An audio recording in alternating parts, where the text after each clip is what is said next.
Look, we all know that inflation is probably here to stay. You also already know that investing is the only way to get ahead of inflation and create financial stability for the future. You've also heard the horror stories of people who absolutely lost their shirts by investing their money the wrong way. Over the 10 plus years that I've been investing, I've learned that there is a right way to invest and a wrong way to invest. And even though I'm a millionaire now, I obviously didn't start out that way. But investing as much as I could, even when I didn't have a lot of money to begin with, is one of the ways I got here. Contrary to popular belief, investing isn't only for the rich, it's actually how you get rich. That's why I want to share with you, if I started investing today from scratch, this is exactly what I would do. There's no gatekeeping here. I'm going to share with you the 5 things that I would do. Okay, number 1 is I would do index funds instead of trying to stock pick. The average person really doesn't have the expertise, let alone the time, to successfully pick stocks. A lot of people think that investing is about finding the next Apple or pinpointing that one superstar company that's going to outperform all the others and hitting it big. But really, that type of investing is for professional investors like Warren Buffett, and it really takes full-time research and in-depth knowledge of financial statements of the company's management, and a lot of work to successfully do this. This is what you call an active style of investing. Now compare this to passive investing, which is another way of investing where instead of investing in one company and hoping that you've picked the right one, you just invest in the entire universe of companies that makes up the U.S. economy or the world economy. One example of how to do this is to buy an S&P 500 index fund. The S&P 500 is an index that contains all of the 500 largest companies in the USA. So instead of trying to pick the one company out of the 500 that might do better and grow your money over the long term, you just buy all 500 companies in the index, which would be the equivalent of buying a small piece in the entire U.S. economy. Now, we all know the U.S. economy grows. This is the growth trajectory over the last 100 or so years, so why not just bet on the inevitable growth trajectory of the economy rather than hoping and praying that one CEO does a really great job and creates the next Apple? And there is a lot of data to back this up. Passive investing does a lot better than active investing over the long run. According to Spiva, which is a research arm of the S&P 500 Global, they did a study on the performance of actively managed investment funds compared to passively managed investment funds. And their findings are really eye-opening. Over the most recent year, 59% of actively managed funds underperformed the S&P 500. This means that just by investing in the S&P 500, you would have done better than 59% of the hotshot Wall Street fund managers. Now, over the course of a year, you could try stock picking, you could invest in an actively managed fund, and maybe get lucky. But it's really over the long term where it really becomes about skill versus luck. So, the Spiva data spans the course of 15 years. And so let's look at what Spiva found about performance over a span of 15 years. Over the last 15 years, 87% of actively managed funds underperformed the S&P 500. That's almost the majority. Now, here's the other thing. Actively managed funds where some really smart guy is getting paid the big bucks to stock pick, they actually charge a lot of fees. So that just adds insult to injury. In addition to not performing any better than an index fund, they actually charge a lot more in fees. Funds usually have super low cost, almost non-existent fees that are usually well under 0.2%. On the other hand, actively managed funds charge at least 1 and sometimes even 2%. That may not seem like much, but over the course of many decades, and hopefully you'll be living a long time and investing for a long time, that results in hundreds of thousands of dollars. So check this out. I did a calculation where if you invested $10,000 every single year for the next 30 years with a low-cost index fund of 0.2%, you would have ended up with $1.045 million. However, if you had invested in a more expensive fund charging a 1% expense ratio, you would have only ended up with $895,000. That is a difference of over $100,000. Now, if you invested in a fund that charged a 2% fee, you would have ended up with $740,000. That's almost $300,000 less. So fees truly make a difference, especially over the long term. So all that being said, I would just forget about trying to stock pick or finding that hot, actively managed fund and just going with index funds. Luckily, there are so many different index funds you can choose from. They're all super low cost. This fund is basically a basket of stocks all in one easy purchase, and each index fund will always tell you which that it tracks. Now, there are funds that track every imaginable index in the world. The main ones that you probably want to be aware of are the S&P 500, the NASDAQ, the Russell 2000, and we'll get into a few more later on in this video. And now, the second thing that I would do if I started investing today is I would diversify internationally as well as across asset classes. So let's talk about internationally. In this day and age, we have so many things going on with the U.S. election. That's a total black box right there. We also have geopolitical risk with the U.S. dollar declining in dominance, and then Russia and China making more moves in the world. So there's really a lot of uncertainty these days. So you do want to diversify and put your eggs in different baskets versus everything in the U.S. basket. Because let's keep in mind, the U.S. stock market only makes up 50% of the global stock market. There are many other countries to invest in that are doing really well. There's India, there's Canada, Australia, there's France, there's Japan, there's China. So you want to diversify internationally. Another way to diversify is by investing in different sizes of companies. So stocks are usually categorized as small cap, mid cap, and large cap. Small cap is companies with a market cap of under $2 billion. By market cap, I mean total number of shares outstanding times the stock price. And large cap companies have market caps of $10 billion or more, and mid cap is everything in between. Now, although stocks all kind of perform the same, whether it's small cap or large cap, they do perform slightly differently at times. So nowadays, the Russell 2000, which is an index of 2,000 U.S. small cap companies, has been performing almost the opposite of the S&P 500, which is the 500 large cap U.S. companies. So to truly diversify, you want to invest in both small cap, large cap, and mid cap. The best way to do this is by investing in what's called total market index funds. That basically means small, mid, and large cap, the whole selection. That way you have maximum diversification. Another way to diversify is across different asset classes. So asset classes are different categories of investments, and each asset class responds differently depending on the economic conditions, and they perform differently as well. So for example, in times of inflation like we have now, stocks tend to perform quite well because if you think about it, companies, even if they have higher costs, they'll just raise their prices and pass on the cost to you as the customer. So stocks tend to keep up with and outpace inflation. Whereas on the other hand, bonds, because they are fixed interest payments and a return of a fixed amount of principal, they tend to perform very badly during times of inflation.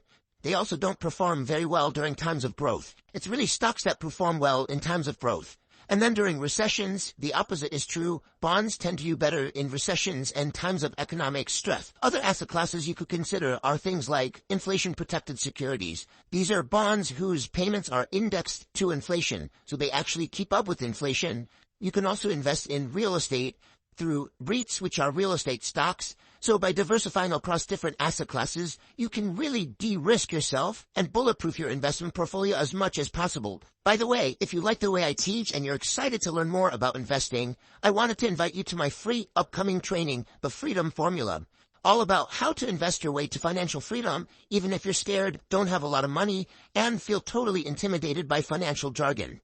I'll be teaching all about my 5 steps for achieving financial freedom through investing, and you won't want to miss it. To sign up, just go to rosehahn.com/freedom formula. The link is also below. And now, back to the video. Next up, I would also dollar cost average instead of trying to time the market. Dollar cost averaging is where you decide on a set dollar amount to invest at regular intervals. So, for example, let's say you got a bonus or an inheritance or some sort of windfall of, I don't know, $10,000. You would divide that by 6 or by 12 and invest that amount at the same intervals over the next 6 or 12 months. So $10,000 divided by 6, that's about $1,600. I would invest $1,600 on the first of every month for the next 6 months until all of my money is invested. And even after that, I would continue investing the same amount of money out of my paycheck. This is way better than investing all $10,000 into the market at once, because that is a real shock to your nervous system.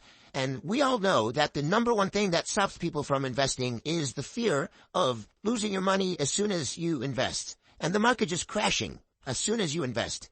Now, that is always a possibility, right? And that's why we dollar cost average. Dollar cost averaging has 2 major benefits. The first, obviously, is the psychological benefit. It's much easier on your nerves to be dripping your money in and kind of dipping your toes into the water gradually instead of just a shock to the system, jumping straight into that cold plunge pool with a bunch of money at once.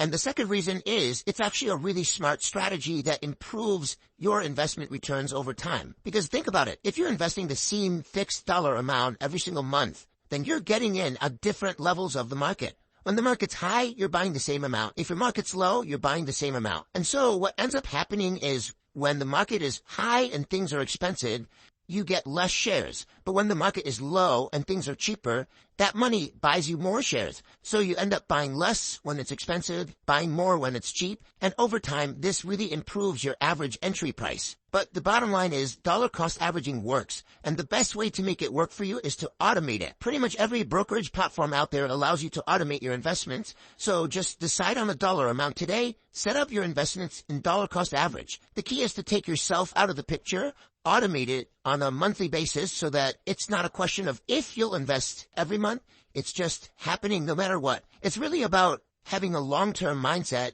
and investing consistently over a long period of time. According to this BlackRock study, the longer you stay invested, the more likely you are to make money. So check this out. If you only stayed invested for 1 month, you had a 37% chance of losing money. Whereas if you stayed invested for a year, that went down to a 24% chance of losing money.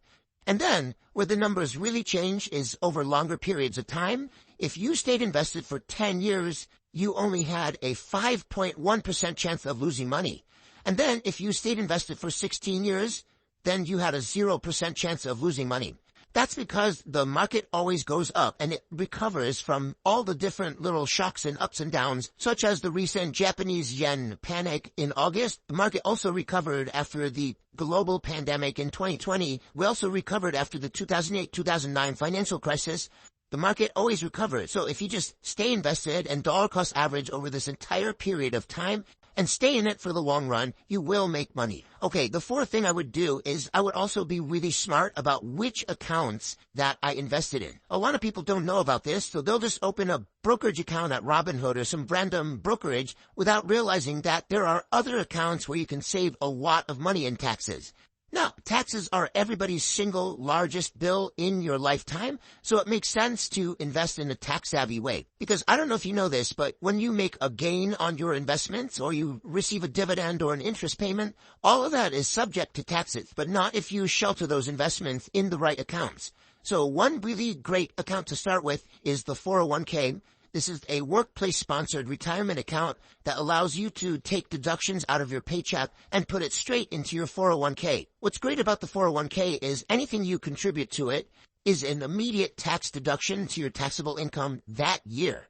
And then while the investments are in the account and they're growing, they're also completely sheltered from taxes. And because you're contributing pre-tax money and then that money is growing tax-free, you end up with a much bigger nest egg at the end. Now, when you withdraw the money, you do have to pay taxes, but it still beats investing in a regular brokerage account where you don't get any tax advantages. Another account to consider is the Roth IRA. This account allows you to make after-tax contributions, so you don't get any benefit for contributing the money. However, all of the money grows in there tax-free, and then when you withdraw the money, it's also tax-free. This is amazing because even if you put $5,000 in and that grew to $5 million, that entire $5 million is yours tax-free. Otherwise, you would have to pay a really good chunk to Uncle Sam in the form of capital gains. So Roth IRAs are an amazing deal. Another thing to look into is the health savings account. This is an account that not everyone qualifies for, but if your health insurance plan allows for it, I would definitely consider opening one. And with this account, anything you contribute is pre-tax. All the investment growth is pre-tax. And withdrawals are also tax-free as long as it's for health-related expenses. So that makes this the triple tax loophole. It's an amazing account to open to hold your investments in. Now, if you're self-employed, you wouldn't have a 401k, but you can open the Roth IRA and the HSA. And I would also look into the solo 401k or the SEP IRA, which is the equivalent of a 401k, but it's sponsored by your business. Now, the caveat to a lot of these types of accounts is in return for the huge tax savings, they do come with restriction. You're typically not allowed to make withdrawals until you turn 59 and a half. However, there are ways to access that money sooner, such as through a Roth conversion ladder. And in the meantime, you're saving so much money on taxes that it really doesn't make sense to not invest in these accounts. You're really only allowed to contribute a certain amount every single year, and after those years pass, you can't do make-up contributions for past years. So try to max out these accounts as much as possible and start your investing in these accounts. And last but not least, if I started investing today, I would make sure I had a really good financial foundation first. By this, I mean paying off all credit card debt before I start investing, and having an emergency fund of 3 to 6 months of living expenses. So let me explain. If you have credit card debt, you are probably paying anywhere from 20 to 30% APR a year on that debt. Whereas if you invested in the stock market, which typically returns about 10% a year, then you are actually net losing money because you're paying more interest than you're making in the stock market. Not only this, but credit card debt is just a huge wealth killer. So I want you to walk before you can run and pay that off and then invest. You gotta do things in the right order. Another way to get your financial house in order before investing is having a cash cushion of emergency fund money. The reason why is because your biggest edge as an investor is your ability to stay invested for the long term. Remember the stats I showed you from BlackRock? So let's say worst case scenario, next month the market crashes, you get laid off from your job, and you have no other money to pay rent next month other than your investments. Then you'll be forced to sell your investments, which means walking in your losses at the lows. You won't be invested to benefit from the recovery, and you probably paid taxes, fees, and penalties on early withdrawals from your retirement accounts. So being forced to sell your investments to pay for expenses is the worst thing that can happen to you as an investor. So you want to make sure you have an emergency fund that you can draw on in times of unexpected financial situations. So these are the two non-negotiable prerequisites before you start investing. Now, I know investing can be super intimidating, but something that really helps me is thinking about the future version of me. I'll think about future Rose, the 60, 70-year-old version of Rose who will be so happy that 35-year-old Rose planted the seed and started learning investing today. I know one of the things that really stops people is always waiting for the perfect time to invest. I know the market is very volatile these days. There's a lot of uncertainty in the world. But if you really think about it, there's always been uncertainty in the world, and the economy has always managed to grow. So I would not bet against that inevitable upward growth trajectory of the economy. And also, I would really put the things in place to make sure future you is well taken care of. And with that, I'll see you in the next video. Bye.